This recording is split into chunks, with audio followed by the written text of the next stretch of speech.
제가 어느 집회 가운데 나병 환자는 설교를 하게 됐어요. 그랬더니 나 환자 그룹이 찾아와서 왜 우리를 나 환자라고 했냐. 그래가지고 이제 대단한 충돌이 일어났어요.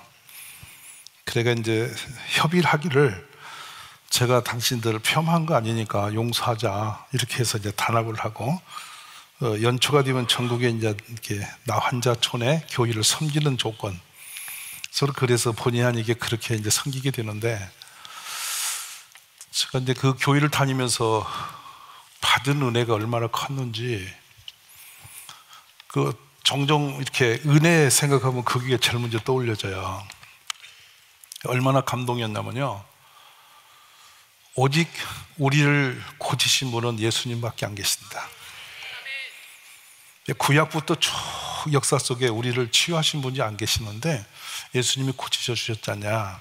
그러니까 우리는 태어나는 자체가 이렇게 된 것 자체가 고통이 아니라 예수님의 은혜를 너무 특별히 받은 사람이다. 이야기를 하시는 거예요. 근데 그분들의 교회 섬김이 우리하고는 너무 다른 정말 적극적인 믿음을 가졌는데요. 어느 교회는 부활절 때 1년에 11조를 한목에 드리는 성도님들이 자신의 1년 소득의 11조를 부활절에 드리면서 교회를 세워달라고 목적 헌금을 그렇게 심어요. 한 교회를 갔더니 장로님들이 저를 이렇게 식사를 대접으로 오시는데 다 신체적 조건이 안 좋으신가 얼굴이 무너졌는데요. 이 손을 들어서 식사를 같이 안 하시고 머리를 수그르시고 이 상 밑에 음식을 놓으시고는 그걸 드시면서 눈으로만 대화를 하시는 거예요. 참 안타깝죠. 근데 이분들의 찬양은요, 우리하고는 너무 다른 찬양이에요. 손가락이 없고 막 이렇거든요. 그리고 이게 코도 무너진 분도 계시고 그러는데 그 찬양은 가슴을 치든지 얼굴을 치든지 소리를 내서 찬양을 하는 모습이 그냥 그 모습 자체 울림이 되어서 뭐라고 할 수가 없는 은혜가 있어요. 근데 그거를 어느 한순간이 아니라 평생 은혜가 그분들 삶에 있는 거예요. 예배를 마치고 새벽에 가정으로 초청을 하시는 분이 계셨어요. 그래서 이제 제가 집으로 가는 거죠. 가는데 전부 다 이게 뭡니까? 겉으로 돼지를 이렇게 기르고 하시는 분들이세요. 근데 집에서 아침 식사를 대접하시다니까 제가 이거 어떻게 하시나 하고 이제 갔는데 식사를 이렇게 정말 풍성하게 대접을 하시면서 우리 집에 이렇게 모신 것이 너무 미안하다 그런 거예요. 우리 모습이 이런데 오시는 건 참 죄 짓는 것 같은데 모셨으니까 용서하시라고. 그래서 그렇지 않다고 이제 앉아서 같이 식사를 하는 가운데 그 말이에요. 나는 예수님 만난 다음에 내 걸 다 내려놓고 행복한 사람인데 우리 아들이 변호사도 있고 목사님도 있고 다 했는데 이 아이들이 학교 갈 때부터는 남이 됐대요. 내 모습이 그들에게 방해가 되니까 우리는 없는 부모고 숨어있는 부모로만 섬겼는데 애들이 그렇게 잘 됐는데 우리보다 믿음을 더 좋은 믿음으로 세워가는 거, 우리의 믿음을 어려서 본 그 믿음을 지켜가는 거, 이것이 그렇게 행복하다고 말씀하셨어요. 은혜는 이렇게 잠깐 왔다 가는 게 아니고요, 그냥 우리 가슴에 평생 남아있어야 은혜거든요. 아멘이세요? 그래서 42주년 교회 설립 기념이 여러분 각자 한 분 한 분에게는 어떤 의미가 있을까요? 저는 참 큰 감동을 받는 것은 이렇게 함께 하시는 이렇게 피택 이번에 장로님 되시는 가족들이 30년을 다녔다. 우리 교회에서 내 신앙의 출발선이었고 이 교회와 함께 살아옴이 참 은혜였다. 이런 말씀을 들으면서 참 감동이거든요. 왜냐하면 30년 한 교회 다니는 분이 많지 않아요. 근데 이 믿음이 점점 털을 닫고 뿌리를 깊이 박아서 다음 40년 후에도 우리 가족이 여기 대를 이어 계시고 또 우리 그 다음 역사 속에도 우리 자손들이 이 교회를 지키면서 이 지역을 복음하는 데에 쓰여지는 꿈이 있다면 얼마나 좋겠나. 나만의 세대가 아니라 다음 세대, 다음 세대가 저 달되는 기적이 있어지기를 간절히 바라봅니다. 오늘 이 42주년 달러오든 역사는 우리는 아무리 좋은 것도 조금 시간이 흐르면 일상이 되는 거예요. 성경에서 가장 충격받는 한 사건을 말씀드리면은 만나가 없이는 살 수 있었을까요? 없었을까요? 당장 다 죽음이죠. 근데 만나를 하나님은 40년간 내리셨잖아요. 근데 그들이 세월이 흘러가면서 만나를 뭐라고 평가했는지 기억하시죠? 이 하찮은 것을 언제까지 먹을 건가? 기억나세요? 그래서 하나님이 그들에게 무서운 재앙을 내리시잖아요. 우리 하나님이 우리에게 주신 은혜는 2등급, 3등급을 주셨을까요? 최상급을 주셨을까요? 최상급이죠. 42년을 통해서 돌아보는 우리의 삶을 보면 각자 다 다른 영역에서 각자 다른 모습으로 우리가 이런 편이 좋죠. 이 모양 저 모양으로 하나님이 은혜를 주셨는데 우리 모두에게는 2등급은 없다. 우리 하나님 뭐가 부족해서 2등급, 3등급 주셨겠는가? 최상의 버전을 우리에게 열어놓으시고 그 코스로 가게 하셨고 그걸 주셨을 것이다. 아멘이십니까? 그러면 더 놀라운 역사를 이루시려면 그 최상급에 주신 하나님을 진정 인정해드리고 그 최상급의 삶을 누리는 것이 나에게 진짜 감사가 되고 하나님께 영광을 돌릴 수 있는 길이 된다면 여러분은 행복자인 거예요. 아멘. 그래서 우리 행복이라는 용어를 찾으면 신명기에 나오잖아요. 33장에 이스라엘에 너같이 행복한 자가 어디 있느냐, 너같이 구원받은 자가 어디 있냐. 그러니까 최고의 선물은 구원이잖아요. 구원이 우리에게는 이미 주어졌으니까 우리는 나중에 가봐야 안다고 하지 마시고 이미 구원보다 더 큰 선물은 없고요.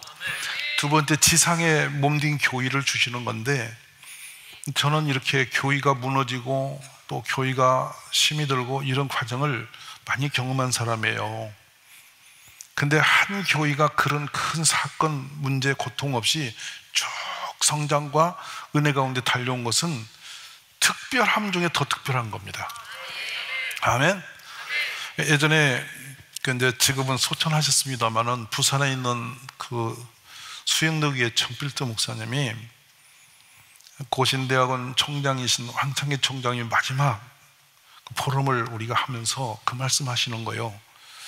아무리 생각해도 우리 수영역 교회는 은혜 안에 있었는데 3만 성도는 전혀 문제가 안 되는데 나 정필도가 문제다고 그러시면서 눈물을 쏟으시더라고요.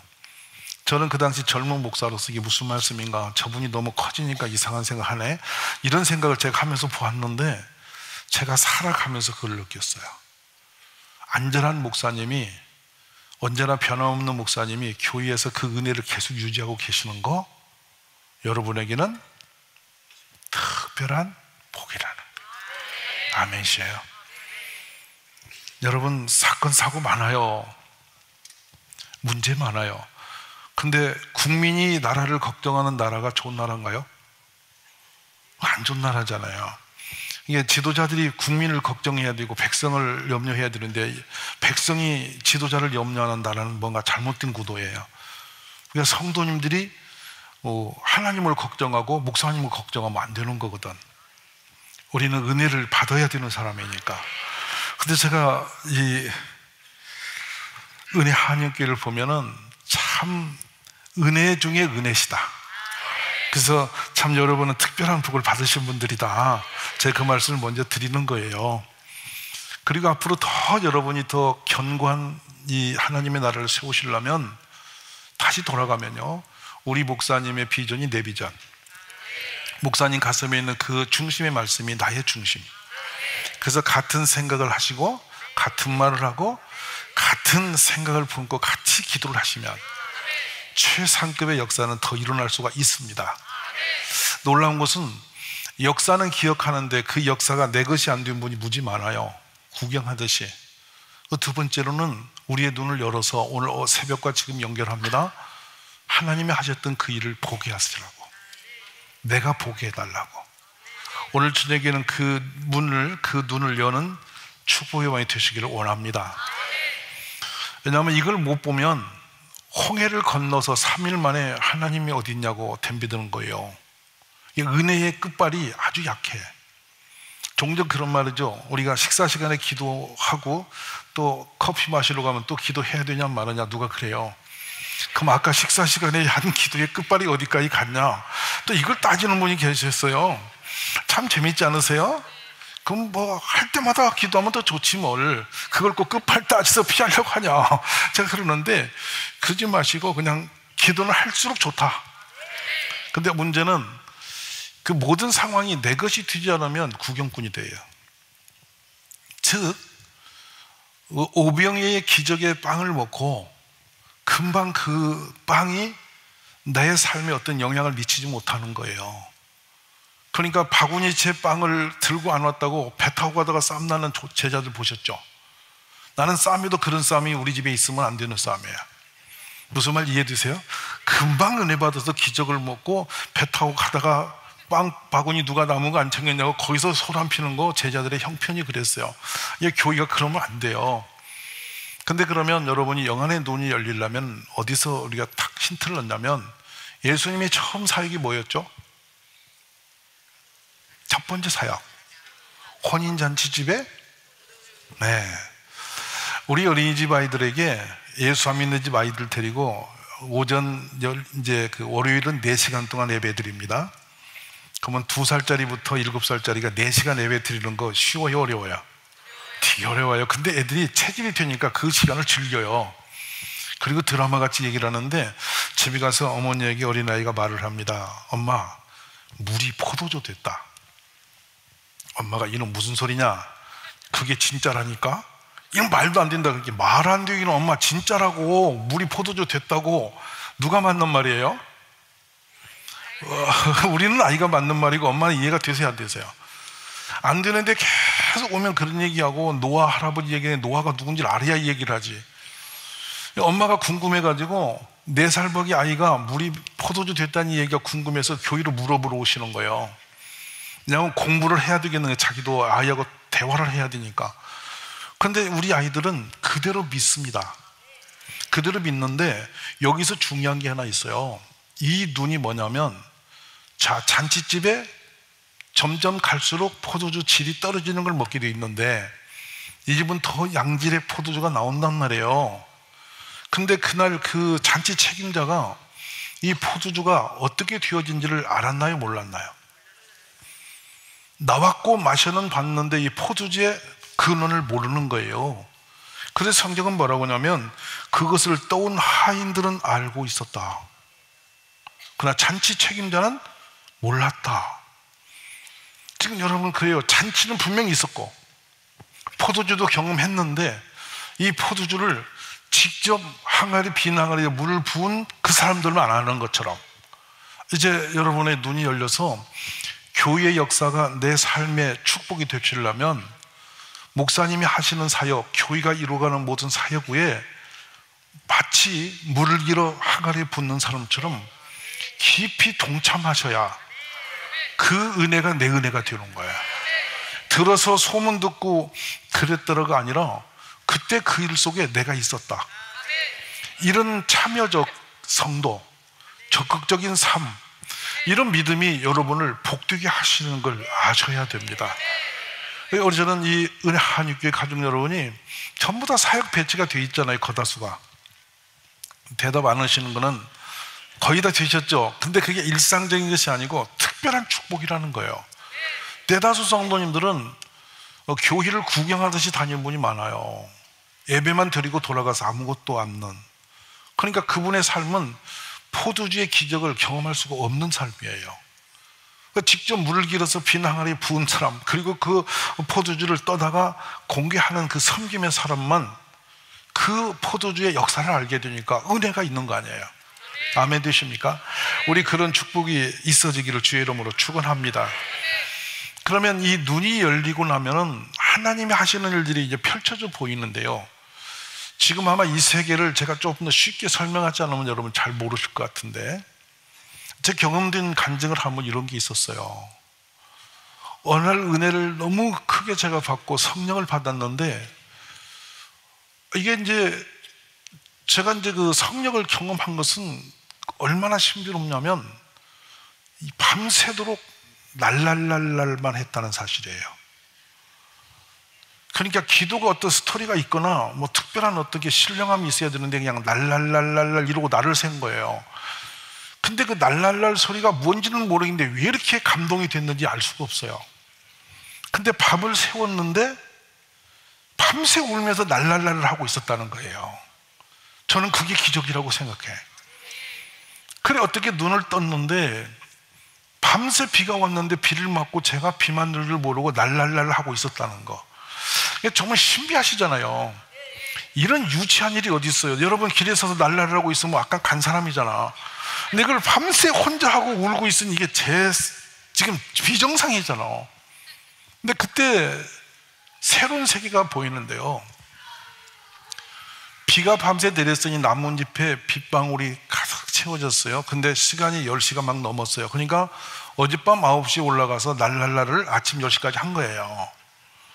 제가 생각하는데 근데 계속 가슴에 이 울렁증 같은 감격이 와서 울면서 제가 이제 산을 내려오려고 하는데 나뭇 이파리에 맺혀 있는 이 빗방울을 건드릴 수가 없었어요.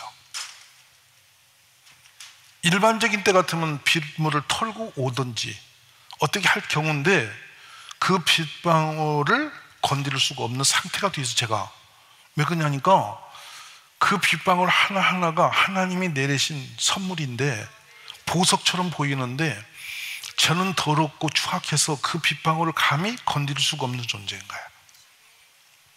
그래서 산이 한 280m 정도 되는 고지에서 밤새워서 이제 땅으로 내려오는 겁니다. 내려오는데 내려와서 이렇게 그 예배당에 딱 들어가 있을 때 한 분이 이 다리 한쪽을 완전한 불구로 계신 엄마가 혼자 기도를 하고 있었어요. 어제까지는 그분이 저하고 남남이에요. 전혀 관심이 없어요. 근데 어린 딸아이가 어디서 울며 뛰어오더니 그 엄마에게 뭐라고 말하는데 저 누가 나를 때렸다고. 근데 여러분 그 엄마가 그 한 다리가 없는 몸을 일으키더니 그 딸을 도우러 나가는 거예요. 그냥 이렇게 힘이 든 장애의 엄마가 가는 모습이 아니고요. 딱 예수님이 그 모습인 거야. 그래 그대로 환상적으로 예수님이 거기 서 계시면서 그 여인을 앞서서 예수님이 가시는 모습이 저에게 보이기 시작하니까 이거는 어떻게 감당이 안 되는 겁니다. 저는 처음 예수님 믿고 그때 아 이렇게 예수님이 보이시는 거구나 이걸 경험하고서 그 부인의 그 뒷모습에서 예수님이 이렇게 너무 긍휼하심으로 함께 동행하는 모습이 그냥 밀려오니까 제가 뛰어나갔어요. 이 일을 견딜 수가 없어서.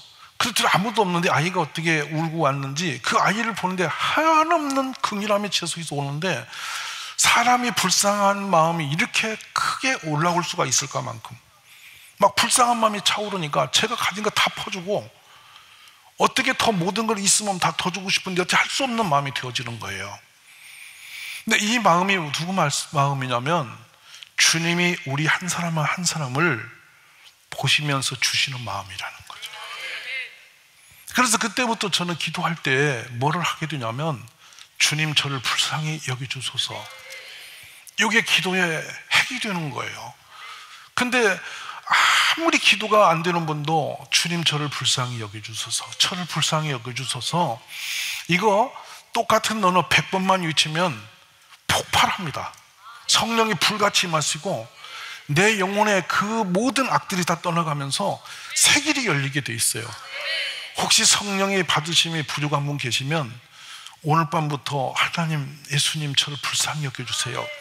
이 고백을 들고 주님을 향해서 엎드려 보세요. 고백을 계속해 보세요. 제가 어린아이들에게도 시켰는데 6살 먹은 것이 불쌍히 여기는 게 뭔지 알겠습니까? 야가 방언 기도를 받아가지고 저한테 와서 하는 말이 우리 엄마를 좀 설득시키려는 거예요. 왜냐하면 은혜가 없대. 그러니까 우리 어린아이가 눈이 열리니까 엄마 믿음 없는 걸 보는 거예요. 그래서 우리 엄마가 너무 안 됐다는 거야. 그래서 우리 엄마 좀 어떻게 설득을 시켜달라는 거야. 그러니까 여러분 얼마나 놀라운지 어린아이의 이 눈이 열리는 건 축복이지 않습니까? 그러므로 우리에게 이 눈이 열리는 것은 축복의 역사예요. 그리고는 이제 그 기도원 앞에서 앉아 있는데 저에게 이 희미한 음성처럼 제 마음에 감동이 오는 게 뭐냐면 7월 20 그때가 한 3일쯤 되는 날인데요, 처음 들녘을 보라고 하시는 소리가 들리는 거예요. 들녘을 보니 벼들이 바람에 팍 춤을 추는 게 보이잖아요. 파란 녹색 벼들이. 그래서 제가 벼잎이 보이는다, 이제 생각 그렇게 하면서 그런 이야기를 제가 혼자 하고 있어요. 근데 다시 보라는 메시지가 계속 가슴으로 올려오는 거예요. 그래 도대체 뭐를 보라는 거지? 다 봤는데 뭐지? 자꾸 두리번거리는데 다시 보라, 다시 보라, 계속 그런 추궁이 오시는 것 같아서 다시 또 보고 또 보면서 고민에 빠졌었어요. 근데 여러분, 들의 벼들이 바람에 이렇게 휘날리는 그 파도처럼 확 밀려가는 그 모습이 그냥 벼잎이 움직이는 건데 제 눈이 갑자기 뭐가 보이기 시작하냐면 온 들에 쌀이 덮인 거예요. 여러분 지금 우리 이해되세요? 들녘에 하얀 쌀이 그냥 덮어져 있는 거예요. 깜짝 놀랐어요. 이게 사실일까요? 가짜일까요? 들에 쌀이 덮여 있을까요? 안 덮여 있을까요? 농업을 안 해보셔서 모르시는가 본데 하늘의 미랄이 땅에 떨어지면요 벌써 7에서 15포기로 불어난대요. 근데 이 열매는 한 이 줄기마다 보통 200에서 250개 이상이 붙어서 하나의 포기를 이룬다는 거예요. 그러니까 그걸 우리는 배워서 탈곡하여 우리가 쌀을 먹으니까 쌀이 그냥 쌀로 보이는데 실제는 들의 쌀이 덮여져 있는 거예요. 할렐루야. 근데 우리는 일상적으로 지금 제가 이렇게 말씀드릴 때 여러분 들을 보면서 쌀 덮였다고 그러면 약간 같다고 그러지 정상으로 안 볼 거 아니에요. 근데 실제는 그게 사실이란 말이에요. 근데 사실인 진실을 우리가 눈이 어두워지면 못 보는 거이 문제란 말이에요. 그러니까 제가 돌아보니까 그동안 그토록 많은 들녘을 다니면서 쌀이 덮인 것을 한 번도 생각해 본 적 없고 본 적도 없는, 근데 하나님의 은혜가 임하니까 들녘에 쌀이 보이는 거야. 그래서 얼마나 놀랐는지 쌀이 덮였습니다. 쌀이 덮였습니다. 저도 모르게 제가 중얼거리고 있는데 그때 들려온 음성이 사람들은 아무리 많은 걸 줘도 고맙다고를 안 한다. 너가 가서 알려라. 이 말씀이 들리는 거예요. 그래서 다시 말씀드리면 내 삶에 우리 교회 역사 속에 얼마나 많은 은혜가 하나님이 부어진 축복이 넘치도록 임했어도 내가 눈을 못 열면 그것을 일상으로 보는 거예요. 그냥 우연인 줄 아는 거예요. 우리 하나님이 염려하신 것은요 가난하거나 병들었거나 환난 당한 자로 염려하신 적이 없으세요. 어떤 걸 염려하시냐면 신명기 8장에 보면 너희가 먹어 배부를 때 너희 마음이 교만하여 내 힘으로 얻었다 할까 염려된다. 아멘 되십니까? 주신 것이 하나님인데 그 주신 것을 주신 분은 못 보고 손에 든 걸 붙들고 내가 했다라고 생각할 때가 위험하다는 거예요. 그러므로 너에게 그 모든 것을 얻을 수 있는 능력을 내가 줬다는 것을 너희가 알라라고 말씀하시는 거죠. 지금 세상이 은혜가 없어서 힘이 빠진 게 아니고요 너무 많은 걸 가지고 있어서 하나님의 목마름이 떠났어요. 우리가 그러니까 내 땅의 것으로 적당히 채워지니까 하나님 없어도 되는 것이 되고 내 노력으로 얻은 것처럼 하나님을 지워내고 내 손에 든 것을 성공의 어떤 보상물로 내가 자랑하고 서 있다는 거예요. 이것이 주님이 보실 때 가장 패역한 세대의 모습이라는 거예요. 그래서 문득 돌아보니까 그 모습이 멀리 있는 그 어떤 사람의 이야기가 아니고 내 삶의 모습이더라는 거예요. 내가 열심히 했고 내가 뭐해서 뭐가 되어서 내가 했다는 얘기를 자꾸 앞에 놓고 하나님이 해주신 걸 전부 다 자막하게 저쪽으로 돌려놨더라는 뜻이에요. 그때부터 제가 놀랬죠. 그러면서 바울 사도의 말씀이 기억나죠. 나의 나 된 것은 여러분 이웃일 거 아니야. 나의 나 된 건 하나님의 은혜다. 내가 다른 사도보다 더 많이 수고했는데 그 수고한 것도 하나님의 은혜로 된 것이다. 맞으십니까? 왜 바울 사도는 그 자기 삶의 그 충성됨을 살면서 그렇게 험한 길을 걸으면서 그걸 은혜로 보았을까?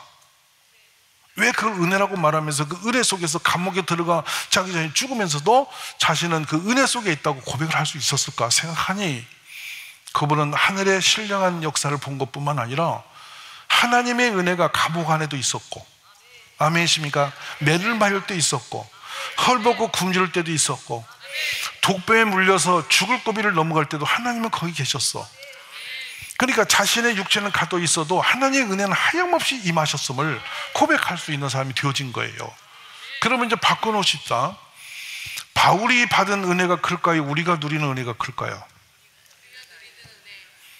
여러분은 지금 세종대왕보다 더 많은 걸 누리셔요. 아멘이세요? 어떤 황제보다 더 많은 걸 가지셨어요. 대답 안 하신 분은 아직도 부족하신 것 같은데, 생각해 보세요. 저는 세종임금이 겨울에 밥상에서 바나나 보셨으면 기절하실 거야. 우리는 그냥 일상에 널려 있는 거예요. 그러니까 여러분, 휴대폰을 보셨으면 심장마비 걸렸을 거야. 이게 무엇이냐, 큰일 났다실 거야. 근데 우리는 여기서 그냥 번호 몇 번 누르면 땅끝까지 통화가 되고 얼굴이 나타나. 보고 싶은 손자가 뛰어나오잖아. 얼마나 신비로워. 근데 이것을 감동을 못해. 일상인 줄 아시는 거예요. 모든 게 다 하나님의 은혜였어요. 그 눈이 열려지기를 기도하시기 바랍니다. 그리고 나서 이제 주님이 그 열려진 눈으로 보면 내 인생이 무엇을 위해 살아야 되는지를 보게 돼요. 여러분, 인생의 좌표, 우리 이 땅에 태어날 우리 사람이라는 존재를 하나님은 왜 지으셨고 나를 이 땅에 왜 보내셨을까? 이것을 보통 엄마들이 그래요. 네가 하고 싶은 거, 좋아하는 그것이 너의 달란트고 너의 인생이다, 이렇게 말하는데 전혀 성경은 그렇게 하지 않습니다. 하나님이 결정하신 것은 따로 있어요. 그걸 찾으면서 우리 인생은 변화되는 거죠. 이게 바울이 길을 잃어버린 사람 아니에요.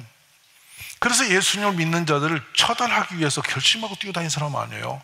그런데 담에색에서 그의 눈을 멀어버린 다음에 다시 눈을 뜨게 하시면서 주님의 사역을 보잖아요. 아멘이십니까? 그러니까 저는 우리들이 바로 그런 사람이 되었으면 좋겠다는 거예요. 그래서 바울은 인생의 좌표를 새로 바꿉니다. 나의 달려갈 길과 주 예수께 받은 사명, 곧 하나님의 은혜의 복음을 증거하는 일을 마치려 함에 있어서는 나의 생명을 조금도 귀한 것으로 여기지 않는다. 목숨보다 더 앞서 있는 게, 목숨보다 더 귀한 것이 사명인데, 그 사명 누가 주신 거라서? 하나님이 주신 거라서. 그럼 보십시다. 교회 와서 나는 은혜 받았어고 아무런 사역도 여러분이 적극적으로 내 것으로 내 몫으로 붙들고 씨름하지 않는 분이 사명자라고 할 수는 없잖아요. 그렇다면 고린도전서 12장에 가면 우리는 주님의 몸의 지체로서의 다 부분의 지체 역할이 다 있어서 사명을 받은 존재임을 선명한 얘기를 하시잖아. 공감하시죠? 우리는 다 하나님의 목적 없이 이 땅에 태어난 사람은 일도 없어요. 근데 언제 이 사명을 제대로 알게 되냐면 바로 이 눈이 열려야 내가 가야 할 길이 보이고 이것은 내가 해야 할 일이었음을 알게 되니까 인생의 좌표, 목적성이 변화되어서 그 코스로 가게 되는 거예요. 그래서 바울이 성령의 인도함을 따라서 예루살렘으로 가려고 하는데 거기서는 매임이 있다는 것을 성령이 알려주심에도 갈 수밖에 없는 것은 내가 곧 받은 그 사명 때문에 간다는 거 아니에요. 아멘 되셔요? 그러니까 이 사명이, 우리는 종종 사명자, 목사님만 얘기를 하시는데 아닙니다. 장로님도 사명자시고 성도님도 사명자시고 우리 애들도 사명이 있어요. 할렐루야.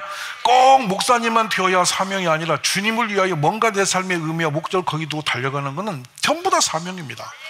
내가 가지고 있는 기업 역시도 하나님의 사명 가운데 쓰시기 위한 기업으로 여러분이 연결이 되면 그때부터 그 기업은 내 것이 아니라 주께서 역사하시죠. 주께서 잔을 채우실 겁니다. 그러니까 내 힘으로 사는 것보다 하나님의 은혜로 사는 게 얼마나 놀라운지를 알았으면 좋겠단 말이죠. 근데 사명에 일찍 느끼는 분도 있고 더디 오는 분도 계시죠. 진짜 사명을 받는 한 장면을 우리는 출애굽 3장에서 보잖아요. 3장에 보면은 누가 나타나나요?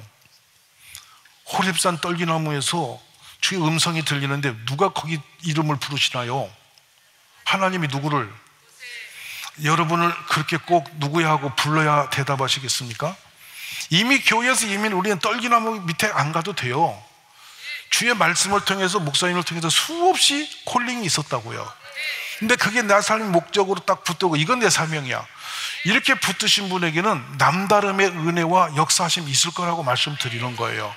자, 42주년 한 분도 빠짐없이 다 그 사명으로 다시 한번 힘을 얻기를 간절히 원합니다.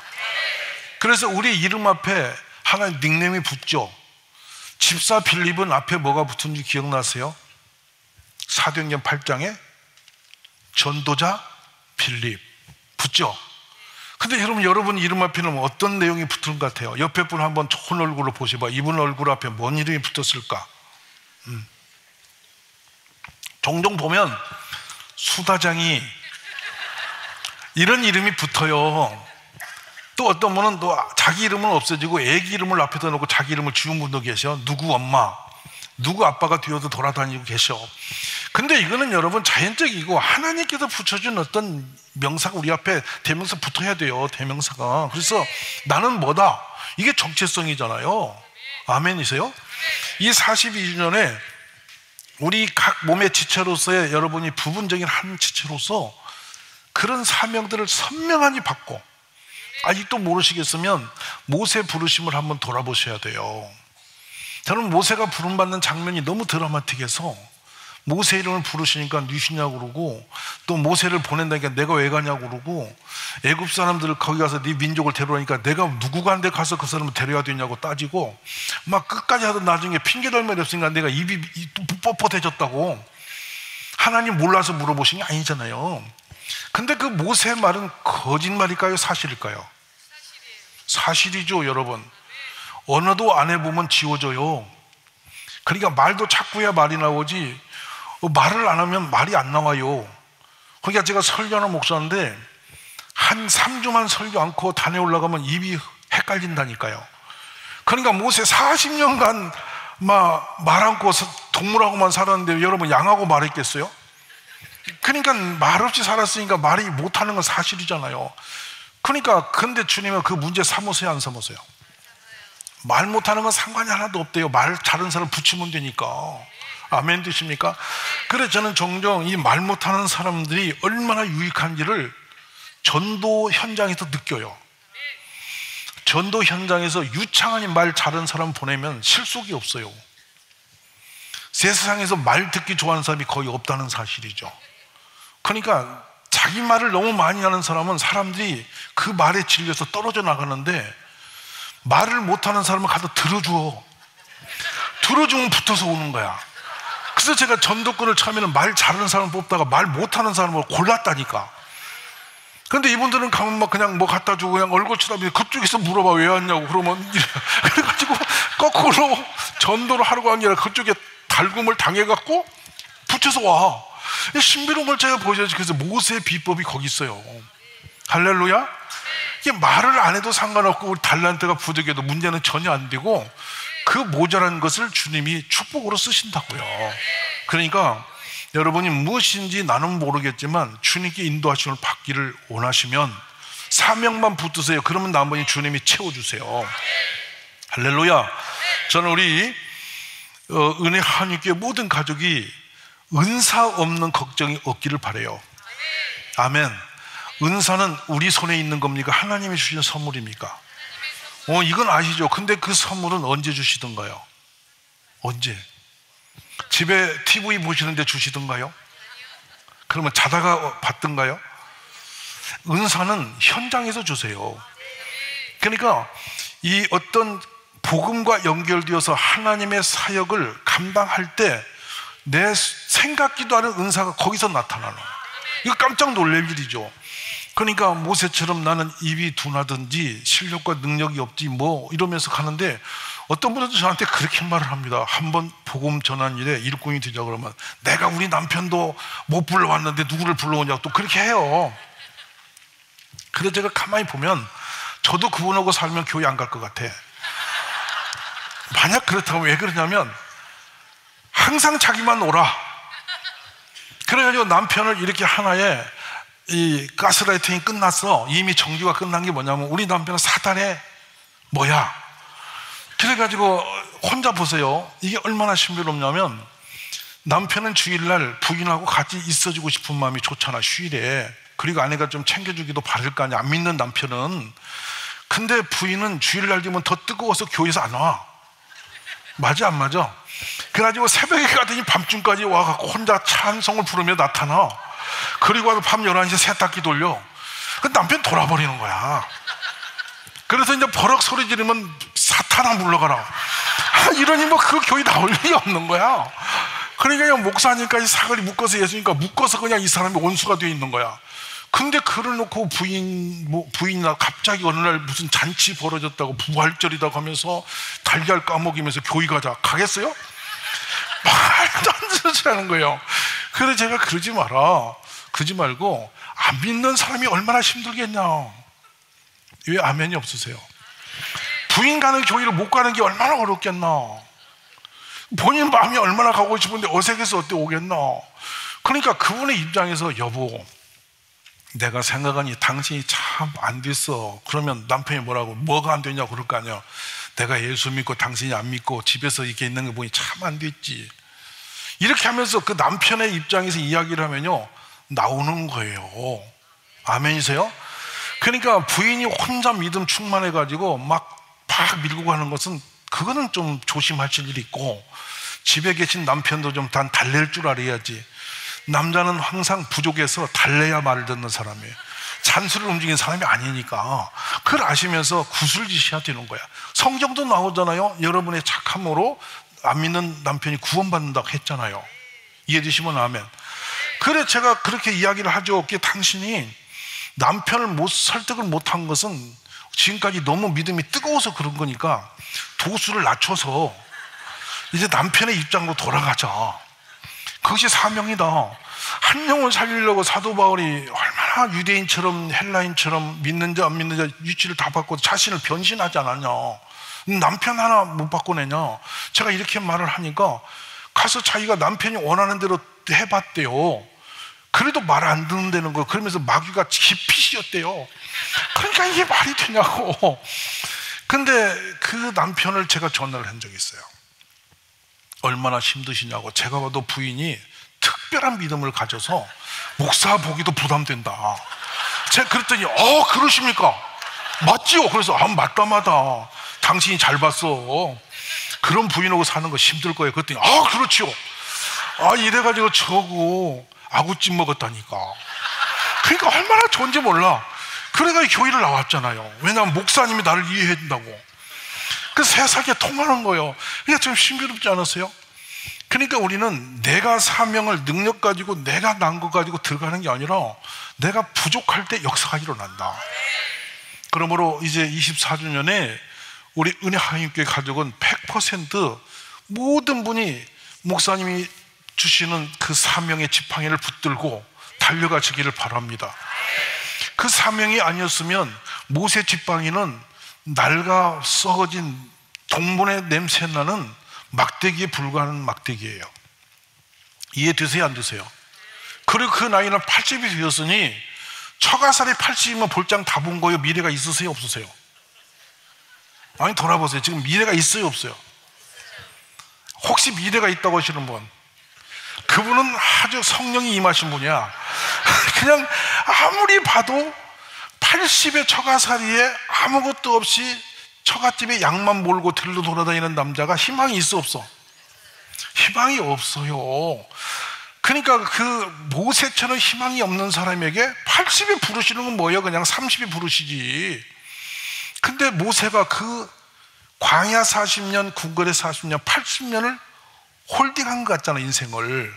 근데 나중에 80에 부름받고 40년 동안 광야를 걸어갈 때 광야에 요즘은 내비게이션보다 정확한 분이 누구야?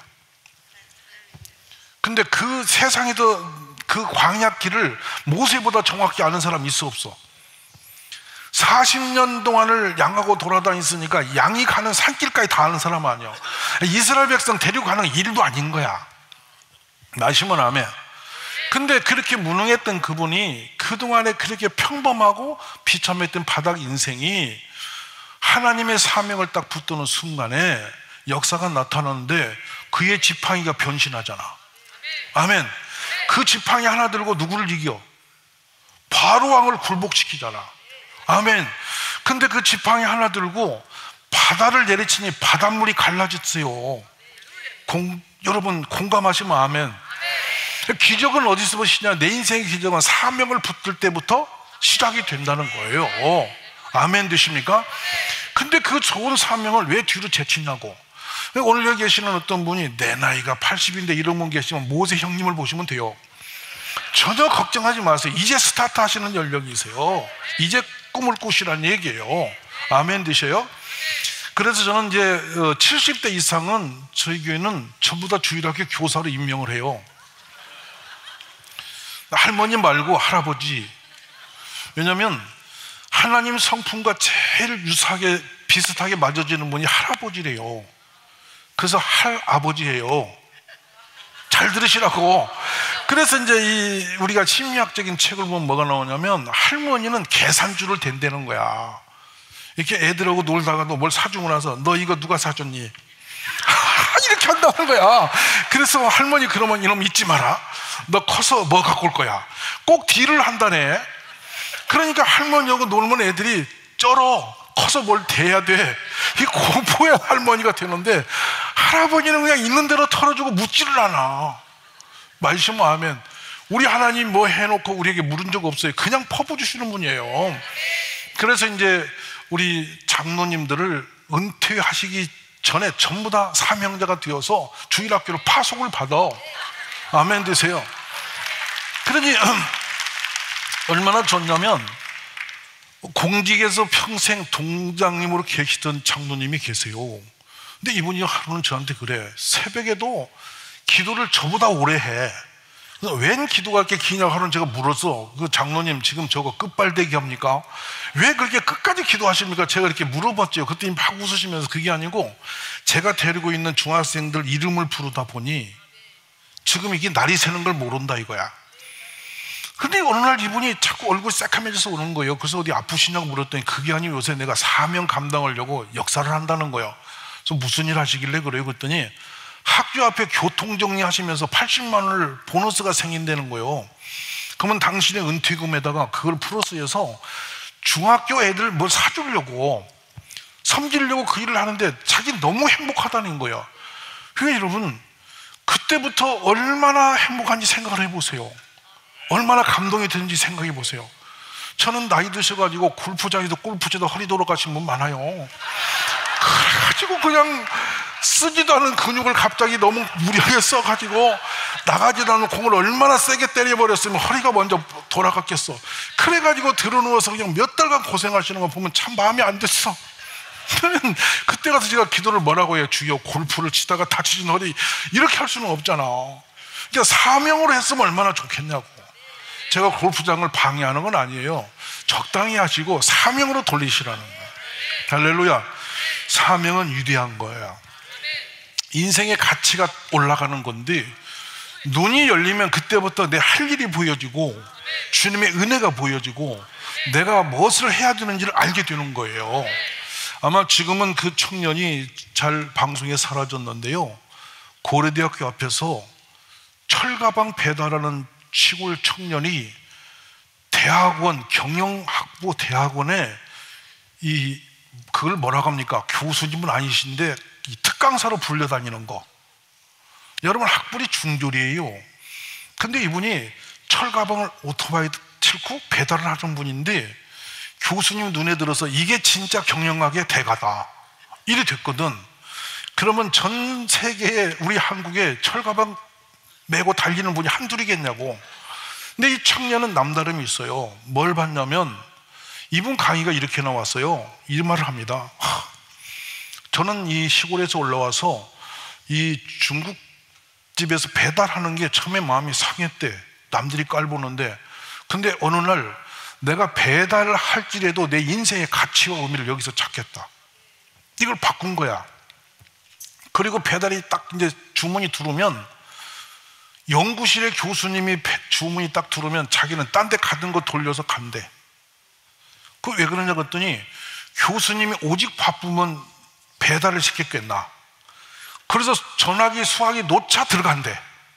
그럼 교수님이 황홀해서 어떻게 왔냐고 이렇게 저에게 놀랍게도 사인이 온다는 거야. 그래서 자기는 그 텔레파시에 의해서 교수님 부르심을 하고 왔다는 거야. 그래서 교수님이 딱 전화기 놓차 들이대니까 얼마나 놀랐겠어.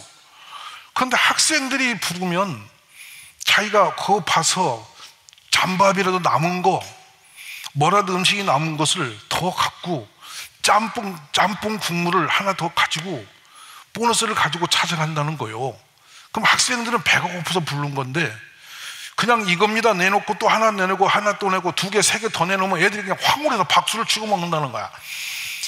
그러니까 그 친구 뭐라고 하냐면 사명, 이것이 내가 마지못해 하는 게 아니고 사명으로 배달을 하다 보니까 내가 어디 가든 인정받는데 교수님이 이걸로 친다 이거야. 그래서 강의를 대강사로 가기까지 했다. 할렐루야. 그러니까 짜장 배달도 사명을 가지면 역사를 바꾸는데 하나님의 사명을 가진 우리가 무엇을 못하겠는가. 그러니까 우리 옆에 분 한 분 얼굴을 보셔봐요. 보시면서 이렇게 인사 한번 해봐요. 그 얼굴로 뭘 못하시려 합니까? 아멘. 그런데 이제 이 사명을 가진 분들에게는 분명하게 하나님이 우리 이름 앞에 또 하나 이름을 붙이세요. 그 장면이 로마서 16장인데요 그가 여러 사람과 나의 보호자가 되었음. 나의 동역자들인 브리스가와 아굴라, 나의 처음 맺은 열매, 너희를 위하여 많이 수고한 마리아. 이와 같이 어떤 이름이 앞에 다 붙는데요 우리 목사님 마음에는 전부 다 그 이름이 있을 거예요. 저도 있거든요. 우리 교회 성도님들이 뭐 자기는 털 그래요. 목사님이 나를 모르겠지. 다 알아요. 희한하게 다 보이고 그 인생의 속속들이 다 알고 저분은 주기적으로 부부싸움 하는 줄도 알고 내가 다 알고 있어. 근데 말을 안 할 뿐이고 제가 하나님과 나만 아는 것이지 다 알아. 본인이 모르는 것 같아도 다 안다고. 근데 보세요. 앞에 이름이 붙여지는 사람이 있어요. 근데 그 이름 앞에 뭐가 붙냐면 전부 다 긍정적인 축복의 이름이 붙는 사람이 있고 근심과 걱정이 따라가는 사람이 있다고요. 이해되셨어요? 우리 42년을 맞이하는 우리 가족들이 전부 다 하나님의 동역자로서 인정받는 축복이 있기를 주의 이름으로 축원합니다. 그래서 보십시오. 이렇게 이제 사명을 가지고 우리가 달려가면서 뭘 보냐면 하나님이 하신 일만 보는 게 아니라 하나님을 인정하는 세계로 넘어갑니다. 뭐냐면 모든 만물에 하나님이 하셨습니다라는 것을 인정하기 시작하면 그때부터 여러분의 인생은 질이 달라져요. 아멘. 얼마나 놀란가 한번 여러분 말씀을 드려볼게요. 저희 이제 시골에서 저는 사니까 소나무 이파리가 바늘처럼 가늘답잖아요. 그래요, 안 그래요? 근데 이 소나무가 쇠도 철사도 영하 30도쯤 되면요 부러져요. 툭 하면 툭 떨어집니다. 근데 소나무 잎이 얼어 죽을게요, 살아있을게요? 여러분 어째서 살아있을까요? 식물학적으로 연구 안 해도 그것이 여러분 좀 신비롭지 않으세요? 그 가는 이파리가 버티고 그 냉기에도 죽지 않고 살았다가 봄에 또 새 잎을 낸다고요. 너무 신비하지 않으세요? 이게 무슨 조화인가? 우리는 비밀하죠. 식물학을 책을 보면서 늘 감동을 받는 게 그거예요. 참 놀랍다. 나뭇잎파리 하나 속에도 하나님의 선명한 메시지가 있다. 근데 바람이 불 때 이 산에 있는 나뭇잎파리가 막 퍼덕댑니다. 그리고 색깔이 하얗다 파랗다 막 춤을 춥니다. 근데 그 소리가 쉬 울려가는데 그 소리가 찬양의 소리예요. 아멘.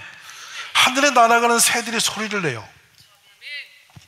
조용히 안 가요. 개들이 뭔가 자기들만의 소리를 내는 이 소리가 어우러지면 완전히 화음이 일어나서 우리 성가대는 옆에도 못 가. 개들이 끄륵끄륵 벨 소리 다르면서 달려가는 거 보면 하나님이 얼마나 기분 좋으실까. 심지어는 여러분이 항공기를 타시면 구름 위를 가실 때 가끔 저는 착각해요. 내가 뛰어내리고 싶다고. 저 구름 속에 좀 한번 뒹굴고 싶다는 착각을 자꾸 한다니까. 그 구름을 하늘에서 보시는데 얼마나 변화무쌍한 역사가 일어나. 여러분 누가 하셔? 하나님이 하셔요. 이름 모를 짐승 하나까지도 하나님의 섭리 가운데 있는데 모든 게 주님이 하셨습니다라는 것을 내 마음으로부터 고백이 시작되면서 여러분의 인생은 삶의 의미가 달라져요. 감동이 되고 기쁨이 넘쳐나기 시작하는 거예요. 우리 그런 용사들이 다 되시기를 주님의 이름으로 축복합니다. 이 사명을 붙드는 게 얼마나 놀랍냐면 한 번은요 20세대가 살고 있는 어떤 회사에 이제 사택에 가서 제가 이런 기도를 해요. 하나님, 이 20세대를 100% 예수 믿는 마을로 바꿔주세요. 이래하고 이제 101호부터 노크를 하고 다니는 거잖아요. 근데 보세요. 전도해야 할 제가 센 사람이요, 전도 받는 사람이 센 사람이야. 누가 갑이고 누가 을이야. 또 헷갈리시는구나. 괜히 제가 아쉬운 사람이 되어 가는 거야. 근데 아쉬울 게 하나도 없지. 천국 내가 내비두면 지옥 갈 사람인데 왜 내가 아쉬워하지? 이런 생각이 들어서 이제는 문을 알면 제가 발로 차요. 그래서 문 좀 열어보라고 이러고 이제 다니는데, 이게 나중에는 재미가 붙어요. 신이 생긴다고. 사람이 하던 기도 개사가 되면 이상하니 변절이 돼갖고 끼가 생겨요. 근데 한 번은 101호 집을 노크를 하는 거예요. 근데 문이 이렇게 열려있는 문이 안 닫힌 채로 있어요. 추운데. 그래서 제가 문을 열고 안을 보니까 이 뼈만 남은 부인이 이부자리를 벽에다 기대놓고, 소파도 못 올라가고 거기다 기대놓고 이렇게 누워있던 거예요. 그래서 깜짝 놀랐죠. 그 말을 걸었더니 눈을 싹 뜨면서 왜 왔냐 이거요. 그 제가 전도 왔다고 그랬더니 눈으로 가라는 거야. 그러면 제가 와야 돼요, 들어가야 돼요?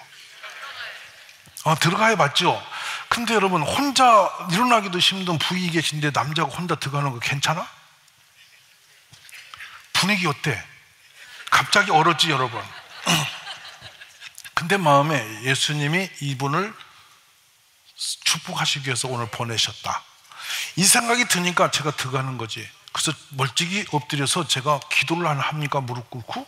그리고 나서 그분에게 어디가 편찮으세요? 그러니까 25년 전 일이에요. 이분이 뭐라 하냐면, 갑상선암으로 내가 움직일 수 없는 사람이 되다. 당신은 갑상선이 그렇게 힘들었어요. 온 몸에 힘이 빠져내려서 우리 집 식구의 식사도 할 수 없이 나는 폐인이 되었다는 거야. 그런데 제 입에서 무슨 말이 툭 튀어나오냐면, 이게 놀라운 복음의 사명자가 일으킬 수 있는 기적이거든요. 전도하러 저하고 같이 다니면 낫는데요 그랬어요. 그러면 그분이 뭐라고 그랬어? 아멘 하겠어? 여러분, 말이 안 되는 말을 지금 제가 하고 있는 거, 제가 해도 이거 너무나 실수를 했어. 너무 세게 나갔어. 이거 좀 잘못한 말 같아. 근데 그분이 눈을 이렇게 뜨더니 그게 정말이니? 근데 보니까 교회를 안 다니신 분이야.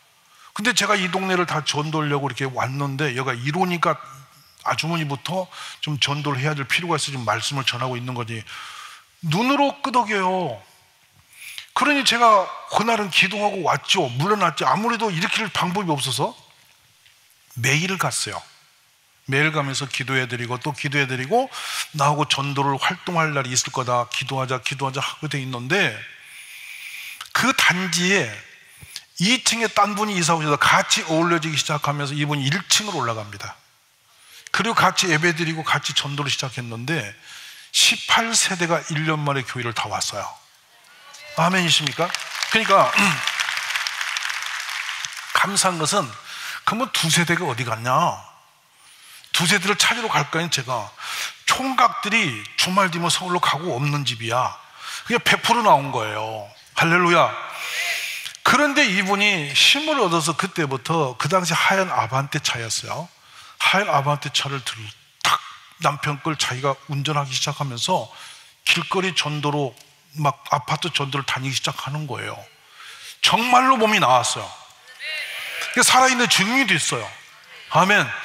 그러니까 우리가 사명자로 갈 때에 작은 것 들고도 믿음으로 딱 도전하면 역사가 일어나는 줄 믿으셔야 돼요. 여기서 우리가 한번 돌아보신다면, 모세와 이스라엘 백성이 만약에 홍해 바다를 토목공사로 해결을 하고 했으면 얼마나 많은 토목공사를 했어야 되게요? 여러분, 답이 나오세요? 바닷물을 좌우로 뚝을 사서 막고 물을 다 펌핑해 보내고 마른 땅처럼 만들어서 땅을 말린 다음에 가자 이래야 할 거 아니에요? 아니, 그게 우리가 사는 상식이잖아. 여러분은 그렇게 안 사시나 보네. 그렇게 사는 게 맞잖아. 근데 모세는 뭘로 해결해? 지팡이 하나로 끝을 내버리는 거 아니야. 말씀은 아멘. 그러니까 주님의 하시는 그 일에 내 인생을 걸치는 게 사명인데, 주님의 가시는 그 길에 내 인생을 올려놓기만 하면 그때부터 내 인생은 지팡이 하나를 가지고도 바다로 가르는 그 능력이 나타나기 시작한다는 말씀인 거예요. 그러니까 42년 동안 주님이 이만큼 놀라운 기적을 부으셨으면 앞으로도 작게 하실까 크게 하실까? 크게도 몇십 배로 더 훨씬 상상도 못할 일을 하실 거 아니에요. 근데 저는 어제 그 얘기를 제 마음에서 주시는 거 뭐냐면, 대한민국도 이제는 은혜 한인교회가 이 선교지로 택할 때가 왔다. 이해가 안 되시죠? 제가 받은 얘기니까. 왜냐하면 대한민국에도 다문화 가정이 너무도 많아졌다. 근데 지금 교회들이 그들을 품지 못하고 방치 상태 거의가. 그러니까 그분들은 대한민국 와서도 복음이 없이 살아가는 것이 정상화되고 있는 거야. 근데 우리는 경험이 없으니까 그들을 품지 못해. 그럼 우리는 여기 와서 디아스포라로 한인들이 이 땅에 오셔서 살아낸 그 과거의 아픔과 여러 가지 역사가 있으면, 그 노하우가 사명과 어우러지면 한국에 와 있는 그 이민자들도 능히 구원할 수 있는 우리보다 훨씬 좋은 역사가 있지 않겠나. 아멘 되십니까? 다양한 통로는 무한히 있을 것 같아. 그러니까 이런 것이 곧 우리가 사명을 보는 눈이 열리는 과정이라고 저는 보는데요, 우리들보다 다음 세대에 더 놀라운 일들을 일으키는 우리의 교회가 되시기를 주의 이름으로 간절히 축복합니다. 요즘 저는 그렇게 생각합니다. 우리 이제 30, 40대로 요즘에 자꾸만 메시지 뜨는데 50대 미만으로 살아가는 우리 다음 세대를 우리는 어떻게 할 것이냐, 이거 심각하잖아요. 제가 이 문제를 내일 집중적으로 여러분과 함께 길을 찾아볼 생각이에요. 그래서 한번 우리 은혜 교회가 충분히 그 세대를 감당하고 남을 수 있는 에너지가 있는 교회다. 아멘입니까? 우리 은혜 한교회가 충분히 그 일을 감당하고 넘치도록 할 수 있는 교회다. 그러니까 주님이 42주년을 통해서 더 크고 놀라운 일들을 펼쳐가심을 여러분 믿으시면서 각자 한 분 한 분이 그 사명을 저의 것이 되게 해달라고 기도하시라는 얘기예요. 그러니까 사명을 붙드는 순간에 무능한 자가 권세자가 되는 거예요. 한번 돌아보십시오. 40년 동안 신발끈 매는 것밖에 안 했던 여호수아가 하나님이 그를 세워서 지도자로 사명을 부여하시니까 그가 가는 곳에 요단강이 멈춰서고, 그가 갈 때 여러분 여리고성이 무너지지 않았습니까? 저는 여러분이 가시는 그 길에 그보다 큰 일이 능히 일어나리라고 확신하는 거예요. 할렐루야. 그러니까 놀라운 사실은 어느 날 600세대가 들어온 아파트촌을 제가 전도를 갔더니 많은 교회가 와서 선물 공세를 하고 계셔요. 그래서 3년을 기다리고 봤어요. 그랬더니 약 4% 교폐가 붙어 있어요. 그래서 제가 그랬죠. 주님, 이곳의 30%를 예수 믿는 촌으로 바꿔주세요. 이라고 이제 그 집중으로 들어가는 겁니다. 들어가는데 2년 하고 나니까 34%가 교회를 나오는 거예요. 아멘 되십니까? 근데 이런 것이 뭐냐면, 사명이 내 안에 들어오면 밤과 낮과 시도 때도 없이 주님이 아이디어를 열어주셔서 그 세계로 들어가게 하시는 줄 믿으시기 원합니다.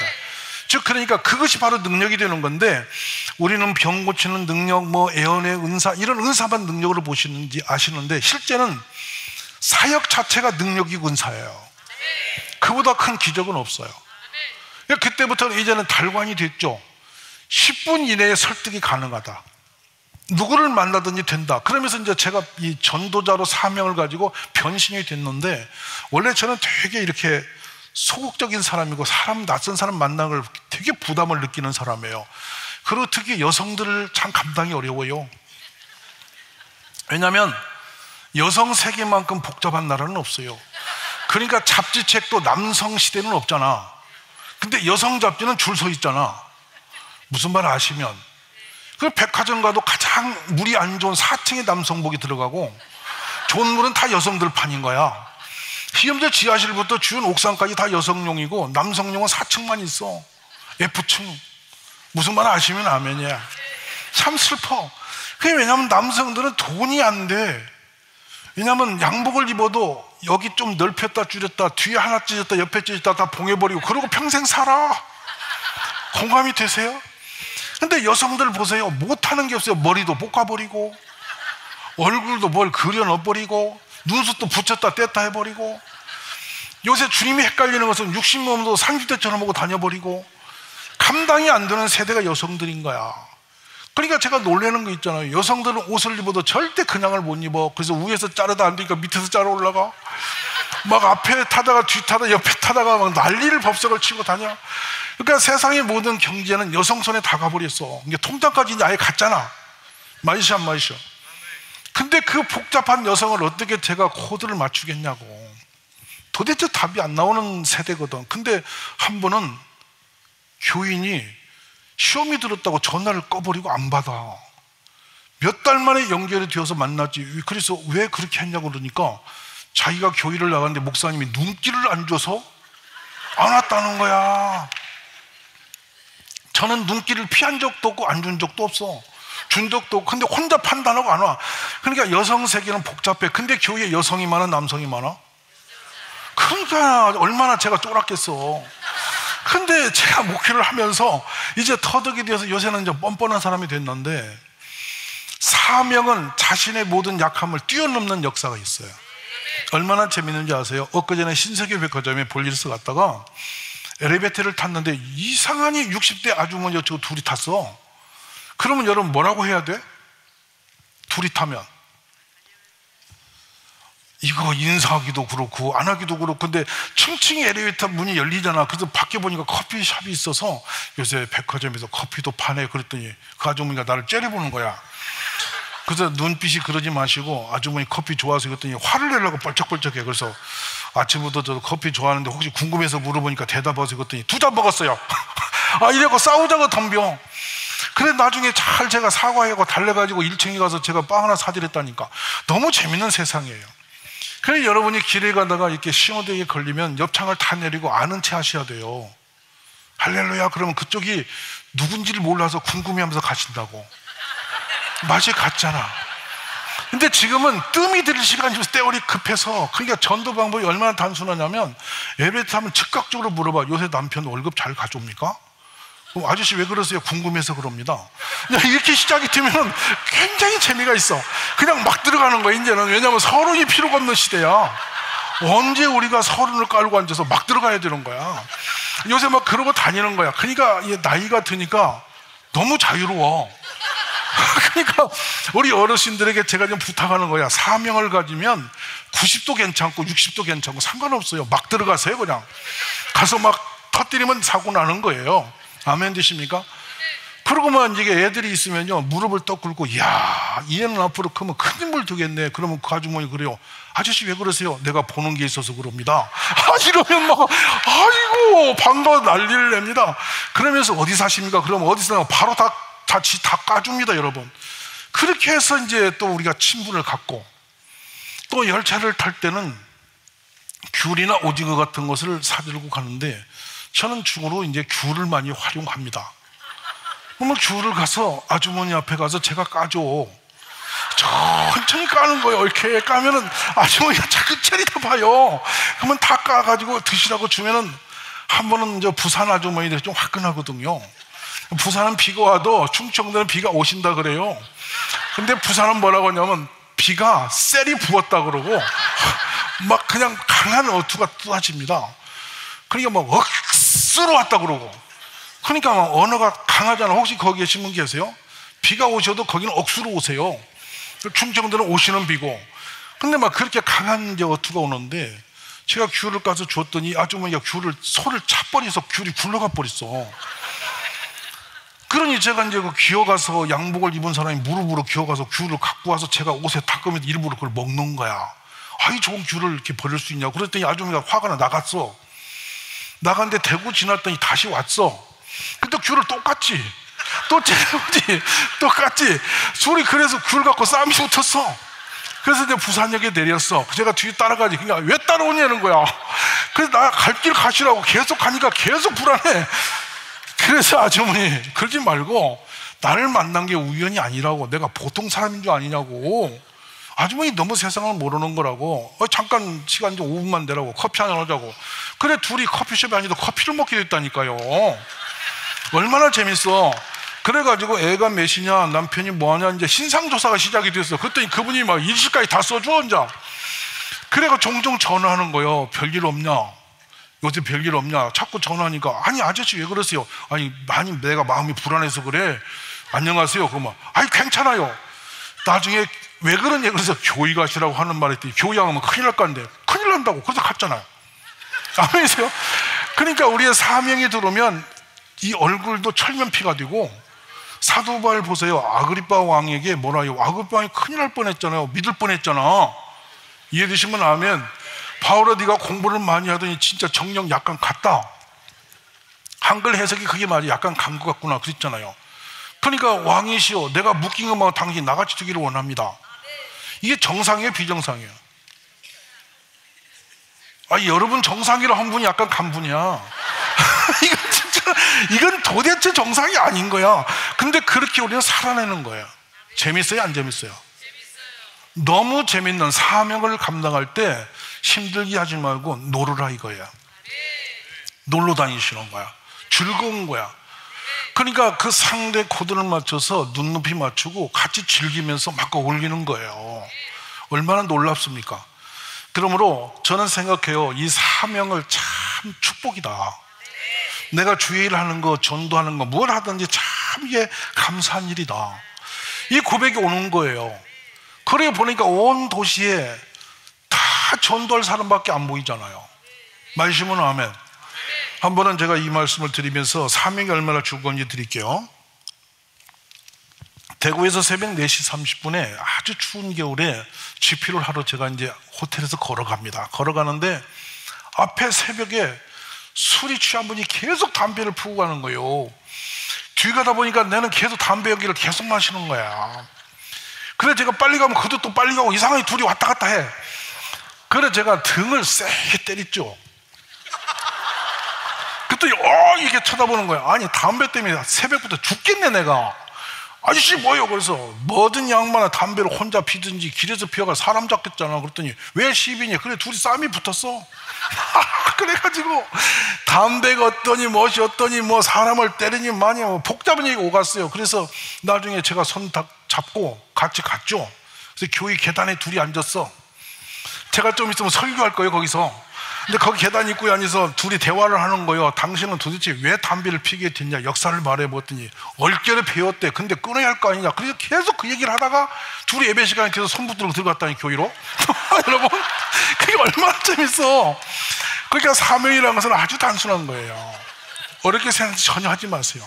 근데 그분이 따뜻한 예배당에 오니까 저기 한 자더라고.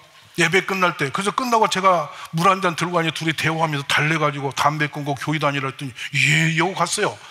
얼마나 즐겁습니까? 무슨 말씀이냐면 42년 여러분의 눈이 열려서 복음의 눈이 열려지고 그 복음을 향해서 우리가 쓰여지는데 내 사명이 내 인생의 목적이 거기서 잡혀지기를 바란다 말씀이에요. 할렐루야. 자 그때부터 주님이 이제는 내 인생을 끌어가세요. 그리고 내 인생을 운전하세요 주님이. 저는 행복한 사람인데 왜 그러냐면 어디를 가든지 재밌어요. 너무 즐거워. 우리가 그 축복이 여러분에게 임하시기를 기도하는 거예요. 어떤 말씀을 마치겠습니다. 여러분 문중경이라는 전도사 얘기를 아실 거예요. 한국에서 유명한 그 섬에 배를 타고 가는데 아주머니들이 2층에 배 조그만한 이제 다니는 배에 앉아 계셔서 제가 거기 들어 같이 앉아 있는 거죠. 이렇게 장판처럼 생긴 배인데 배가 기울이면 사람이 쓱 밀려 한 대로 다 몰려요. 이게 가까워질 수밖에 없는 구도야. 이게 출렁하면 싹 그쪽으로 갔다 싹 밀리고. 야 이거 참 재밌다. 그래 몸을 맡겼더니 제가 굴러다녀. 막 이리 가고 저리 가고 해. 그러니까 아주머니 품목으로 갔다가 무릎팍으로 갔다가 왔다 갔다 해. 이 아주머니가 이리 가세요 이리 가세요. 서로 재밌었어. 그러면 제가 이제 전도를 하는 거예요. 아주머니 기왕에 만났으니 교회 가세요. 그랬더니 아이고 우리 동네는 개도 교회 가요. 이러는 거야. 그래서 이게 무슨 말인가 하고 갔더니 진짜 개도 다 교회 가. 100% 교회 가. 무당도 절도 다 철수하고 없어. 한 분이 결혼 3일 만에 남편이 다른 여자가 있어서 희부만 떠받들면서 홀로 청산가부가 돼버려요. 근데 그분이 산 넘어서 들리는 찬송 소리에 미친 듯이 끌려가서 찬송을 듣다가 예수를 만나. 그 유교 때 순교를 하세요. 근데 이분을 따라서 제가 교육을 10몇 개가 되는 교회를 이렇게 탐방을 가면서 역사 유적을 찾는데요, 한 분의 권사님이 울면서 나는 죽어도 천국은 부끄러워서 못 간다는 거야. 그래서 무슨 말씀이요? 그랬더니 저는 문중경 전사님 때문에 예수 만났는데 자기가 아기를 낳고 있을 때 우리 남편이 배 타고 나가서 안 왔다 이거야. 근데 배가 고파 죽을 징이 돼 있는데 아무것도 없는데 냉골에 들어넣어서 얘를 끌어안고 죽기밖에 없는 길이었는데 이 겨울에 그 바다에 뻘길을 맨발로 걸어서 보리밥 반 넣어서 미역국을 끓여서 그걸 머리에 이고 전사님이 찾아와서 문을 열더니 그걸 주면서 야야 이건 먹어야 산다. 그리고 군부를 지펴놓고 내가 여기밖에 못하니 네가 챙겨야 된다. 매일 그 물길을 따라서 왔다 가는데 바로 물이 들어오면 못 가니까 급히 돌아가면서 물때 때문에 간다 하고 왔다 갔다 하다가 그분이 그분 덕에 인생을 살을 심을 얻었다는 거예요. 그래서 거기 온 마을 섬 전체가 임자도부터 진리도까지 14개인가의 교회가 그분 한 분으로 세워져요. 근데 그분이 누구를 길렀냐면 김준곤 목사님, 정태기 박사, 유명한 분들의 복음을 전파하고 본인이 순교를 합니다. 목포 형무소에서 이 북한 공산당이 풀어주면서 고향도 가지 말고 튀라고 살려줬는데 고향에 자신이 전했던 예수 믿는 사람들을 놓고 죽을 수가 없어서 고향에 들어가서 당신이 대창을 찔러서 죽임을 당하신 분이에요. 이 복음이 얼마나 놀랍냐면 한 분의 인생이 이 복음으로 딱 성화되고 난 뒤에 거기 있는 절간이 없어지고 무당이 사라져가고 100% 예수 믿는 섬이 된 겁니다. 근데 거기서 제가 가슴이 뭉클한 것은 그분이 남긴 유산은 성경 하나, 안경 하나 그밖에 없어요. 근데 진리도라고 하는 섬의 그 교회를 가니까 마당에 순교자가 80여 명의 순교자 이름이 새긴 비석이 있는데 거기 두 분의 장로님을 제가 만나요. 누구냐면 6.25 때 예수 믿어서 거기서 80여 명을 죽인 사람의 아들, 죽임당한 사람의 아들이 둘이 다 한 교회의 장로님이에요. 근데 그분들이 하나같이 하는 말이 문중경 전사님의 그 사랑이 우리를 형제되게 했다. 우리를 지금도 살 힘을 주셨다. 이런 표현을 하는 거예요. 이 사명이 얼마나 멋있는 거냐면 대를 이어 역사하시고 나는 세상에 떠나도 그 사명은 살아서 또 다른 역사를 일으키시고 영원히 주는 오실 때까지 그 사명은 대를 잇고 줄을 이어서 하나님의 일을 이루신다는 뜻입니다. 오늘 사랑하신 가족 여러분, 정수에 사는 나그네 길에서 세상에게 어차피 붙들어도 사라질 것 붙여서 여러분이 인생 승부를 걸지 마시고 가능하면 하나님의 사명을 내 삶의 목적으로 두시고 거기다 힘을 쓰시기 바랍니다. 기업을 하시든지 무엇을 하든지 주님이 42년 동안 은혜 한인교회만큼 복을 내리신 교회도 이 지상이 거의 드뭅니다. 이 은혜 가운데 내가 있으니 그 은혜가 헛되지 않기 위해서 내가 그 사명 붙들고 하나님의 그 도구로서 내가 지체가 되어 달려갈 길을 내가 힘을 내겠다. 그런 결단과 믿음이 여러분에게 열려지기를 주의 이름으로 축복합니다.